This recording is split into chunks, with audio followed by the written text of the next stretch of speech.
గుండె చప్పుడు ప్రజల మనసుల ప్రతిరూపం అన్యాయం ఎక్కడ జరిగినా ప్రశ్నించే ప్రజాస్వరం వివిడి న్యూస్ నిజమే మా బలం వివిడి న్యూస్ ప్రజలే మా దిశ నంద్యాల నుంచి ప్రపంచం దాకా ప్రతి వార్త మీ ముందుకే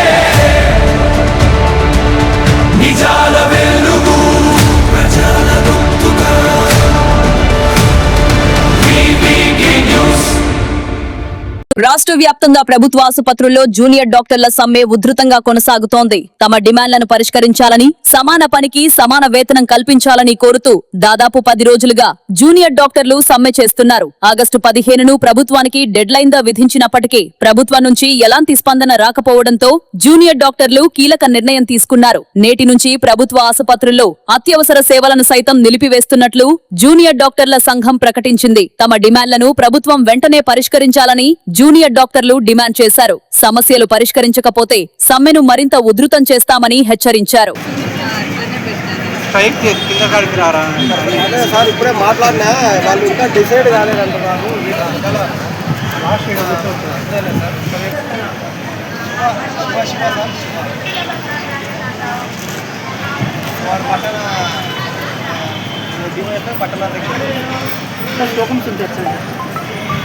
We serve. We deserve. We serve. We deserve. We serve. Our stipend. Our rights. Our stipend. Our rights. Our stipend. Our rights. Our stipend. Our rights. డాక్టర్ల ఐక్యత వర్ధిల్లాలి. డాక్టర్ల ఐక్యత వర్ధిల్లాలి. డాక్టర్ల ఐక్యత వర్ధిల్లాలి. డాక్టర్ల ఐక్యత వర్ధిల్లాలి. ఏపీ జోరాం జిందాబాద్. ఏపీ జోరాం జిందాబాద్. ఏపీ జోరాం జిందాబాద్. ఏపీ జోరాం జిందాబాద్. We serve. We deserve. We serve. We deserve. We serve. We deserve. आवाज दो. आवाज दो. हम एक है. आवाज दो. हम एक है. आवाज दो. हम एक है. आप जुड़ा जिंदाबाद. आप जुड़ा जिंदाबाद. నా పేరు డాక్టర్ ఎండి Jilani, superintendent government general hospital Nandyal. మన హాస్పిటల్లో మన దగ్గర పీజీ స్టూడెంట్స్లు దగ్గర 17 మంది ఫస్ట్ ఇయర్ వాళ్ళు ఉన్నారు.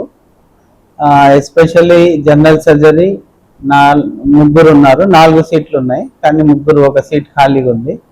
మెడిసిన్ 4, అనస్థీషియా, గైనక్ అన్ని కలిపి వాళ్ళు ఫస్ట్ ఇయర్ స్టూడెంట్స్. వీళ్ళు ఇప్పుడు జూడాస్ స్ట్రైక్ లో ఇన్వాల్వ్ అవుతున్నారు. వాళ్ళు కూడా వాళ్ళ డిమాండ్స్ పెట్టి మాకు మెమరాండం రిప్రజెంటేషన్ ఇచ్చారు. ఇన్ని రోజులు వాళ్ళు మామూలుగా ఎమర్జెన్సీస్ బాయ్కాట్ చేయకుండా రెగ్యులర్ డ్యూటీస్ బాయ్కాట్ చేశారు. OPD and elective work boycott చేశారు. కానీ ఈరోజు వాళ్ళు ఎమర్జెన్సీ కూడా బాయ్కాట్ చేస్తామని వాళ్ళు మెమరాండం ఇచ్చారు. నాకు ప్రిన్సిపాల్ మేడం గారికి ఇద్దరికి కలిపి ఇచ్చారు. ఇప్పుడే వాళ్ళతో కూడా మేము మీటింగ్ చేసి మాట్లాడాము. మాట్లాడితే వాళ్ళుండి ఎమర్జెన్సీ కూడా మేము బ్లాక్ చేస్తున్నాం సార్, ఈ రోజు నుంచి మావి ఇంకా నడుస్తున్నాయి, హెల్త్ మినిస్టర్ గారితో మాది ఇంకా టాక్స్ నడుస్తున్నాయి, ఇంకా యాక్సెప్ట్ చేయలేదని అన్నారు. ఇప్పుడు దీని వలన మన గవర్నమెంట్ జనరల్ హాస్పిటల్లో ఎమర్జెన్సీ ప్రాబ్లం వస్తుందని మేము ప్రత్యామ్నాయంగా డిఎంఈ గారు డిఎంహెచ్ఓ డిసిహెచ్ఎస్ సైడ్ నుంచి మనకు డాక్టర్స్ని తీసుకోమని ఆర్డర్స్ ఇచ్చారు. కానీ ఇప్పుడు మేము కూడా వాళ్ళకి లెటర్స్ ఇష్యూ చేస్తున్నాము డిప్లాయ్ చేయమని. ఇక్కడికి వచ్చే ప్రజలకి వాళ్ళు ఓపీలకు సేవలకు డిస్టర్బ్ కాకుండా, తర్వాత ఎమర్జెన్సీ సేవలకు డిస్టర్బ్ కాకుండా మేము ప్రత్యామ్నాయంగా డాక్టర్స్ని డెప్యూట్ చేసి మేనేజ్ చేస్తున్నాము. అందరికీ నమస్కారం. నేను ఏపీ జూడా నంద్యాల తరఫున నేను మాట్లాడుతున్నాను. నేను ఒక జూనియర్ డాక్టర్ని. ఇక్కడ గత 5 రోజులుగా జరుగుతున్న ఈ రాష్ట్ర వ్యాప్త సమ్మెలో government medical college Nandyal government hospital తరఫున మేము ఇక్కడ సమ్మె జరుగుతుంది. ఈ రోజు పొద్దున 8 నుంచి అయితే ఎమర్జెన్సీ సేవలు కూడా జరగట్లేదు. ఈవెన్ డెలివరీలు కానీ, ఐసీయూ డ్యూటీలు కానీ, ఎమర్జెన్సీ క్యాజువాలిటీలు అయితే మేము పాల్గొనట్లేదు. గవర్నమెంట్ కి ఇచ్చిన 15వ తారీఖు సాయంత్రం 5 వరకు అనే డెడ్ లైన్ అనేది మొన్నటితో అయింది. బట్ గవర్నమెంట్ నుంచి అయితే మాకు ఏమాత్రం హామీ కానీ ఎటువంటి రాతపూర్వకమైన లెటర్ ఏమీ అందజందువల్ల మేము ఈ రోజు నుంచి ఎమర్జెన్సీస్ బంద్ చేస్తున్నాం అనేది రాష్ట్ర వ్యాప్తంగా బంద్ చేస్తున్నాము. దానిలో భాగంగానే ఈ రోజు మన గవర్నమెంట్ హాస్పిటల్ నంద్యాలలో ఎమర్జెన్సీ సర్వీస్ అయితే మేము పాల్గొనట్లేదు. ఈ రోజు నైట్ డ్యూటీలు కానీ ఏమైతే జరగట్లేదు. ఇన్ని రోజులు నైట్ డ్యూటీలు ఐసీయూ డ్యూటీలు ఎమర్జెన్సీలు జరిగాయి. బట్ ఈ రోజు నుంచి అయితే ఫేజ్ 3 ఈ రోజు మార్నింగ్ నుంచి ఫేజ్ 3 స్టార్ట్ అయింది. అందులో భాగంగానే మేమందరం ఎటువంటి ఎమర్జెన్సీ డ్యూటీలో అయితే పాల్గొనట్లేదు. గవర్నమెంట్ కి ఇదే మా విజ్ఞప్తి. ఎమర్జెన్సీకి పేషెంట్లు ఇబ్బంది పడతారు మాకు తెలుసు. బట్ మా బాధలు మేము పట్టించుకోవాలని చెప్పేసి మేము అనుకుంటున్నాము. మేము చేసే పనులకు గాను మాకు గుర్తింపు రావాలని చెప్పేసి మేము అడుగుతున్నామే తప్ప మాకు ఎటువంటి దురదృష్టం అయితే ఏమీ లేదు. అంతే. Thank you. గవర్నమెంట్ ని 30% హైక్ కోసం అడుగుతున్నాం. సరే, ఆ 30% హైక్ కూడా ఊరికే మేము అనుకున్న నెంబర్. 30% హైక్ అనేది ఊరికే మేము అనుకున్న నెంబర్ కాదు. 2009లో ఏపీ జుడాకి ఏపీ గవర్నమెంట్ కి ఏపీ జుడాకి ఒక అగ్రిమెంట్ ఉంది. అగ్రిమెంట్ ఏంటంటే ఎవ్రీ 2 years 15% హైక్ అనేది చేస్తామన్నారు. ఎప్పుడు 2008లో. ఇది 6 years అగ్రిమెంట్. 2009లో 2009 to 2016 వరకు ఇది అగ్రిమెంట్. ఓకేనా.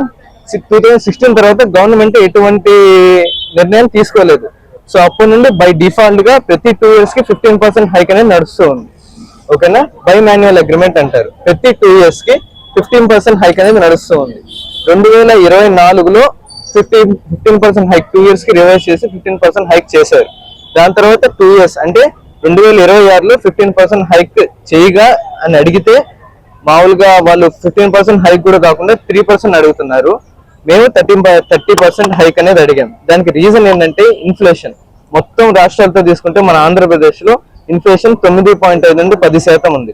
ఒకవేళ మనకి కనుక 15% ఇంక్రిమెంట్ కనుక వస్తే దానిలో 10% అనేది ఇన్ఫ్లేషన్ తినేస్తుంది. ఓకేనా. ఇన్ఫ్లేషన్ అంటే ద్రవ్యోల్బణం.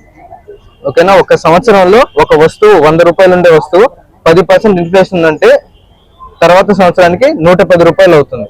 సరేనా. మనం అంతగా సంపాదించగలగాలి. మన సంపాదన కూడా అలాగే పెరగాలి. అలా పెరగగలిగితేనే ఉండే రేట్లకి మనం బతకగలం. ఇన్ఫ్లేషన్ కన్సిడర్ లోకి తీసుకొని మేము 30% హైక్ అనేది రిక్వెస్ట్ చేశాం. సో 15% హైక్ కనుక అయితే 10% ఇన్ఫ్లేషన్ తినేస్తుంది. ఇంకో 5% మాత్రమే ఎఫిషియెంట్ హైక్ అనేది వస్తుంది. అందుకని 30% హైక్. సెకండ్ రీజన్ ఏంటంటే మా ఫీజెస్. ఇంతకుముందు మా ఫీజెస్ కి 2024లో 15,000 ఉండేది. 100% హైక్ చేసి 30,000 చేశారు. ఫీజెస్ హైక్ ఉన్నాయి. సెకండ్ థింగ్ ఏంటంటే డ్యూటీ అవర్స్. ఇంతకుముందు మార్నింగ్ ఓపీ అనేది మార్నింగ్ 9 to 12 or 1 వరకు నడిచేది. ఇప్పుడు 9 to 1 వరకు కాకుండా 9 to 4 వరకు రన్ చేస్తున్నారు. Second phase. థర్డ్ ఫేజ్ లో ఇప్పుడు 9 to 4 మధ్యలో 2 hours బ్రేక్ ఉండేది. ఇప్పుడు 2 hours బ్రేక్ కూడా లేదు. సరేనా. ఈ 3 points మీద మేము హైక్ అనేది అడుగుతున్నాం. Based on duty hours, based on the inflation and based on the college fees increment. దాని మీద ఈ 3 బేసిస్ మీద మేము హైక్ అనేది అడుగుతున్నామండి. అందుకని ఇన్ఫ్లేషన్ ని ఎదుర్కోవడానికి అండ్ మా సర్వైవల్ రిక్వైర్మెంట్ కోసమే 30% హైక్ అనేది అడుగుతున్నాం. కానీ ఏదో అబ్నార్మల్ గా 30% హైక్ అనేది అడగట్లేదండి. సరేనా. ఎస్ఆర్స్ అసోసియేషన్ తరఫున మాట్లాడుతున్నాను. నేను ముందు నుండి ఆబ్జిడా మా ఎస్ఆర్ డిమాండ్స్ కూడా రిప్రజెంట్ చేస్తున్నారు. కానీ ఇప్పుడైతే అధికారుల నుంచి అయితేనేమో కానీ వేరే